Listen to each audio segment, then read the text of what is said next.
अस्सलाम वालेकुम जी, PUBG unban हो गया है।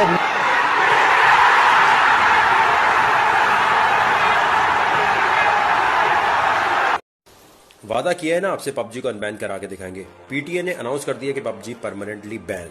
अभी आप जाके उनके अकाउंट पे देख लीजिए ट्विटर के। जुम्मे की नमाज से पहले पहले अनबैन हो जाएगी।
ठीक हो ना सब दोस्तों यारा मेरी तरफ जवान ईद मुबारक।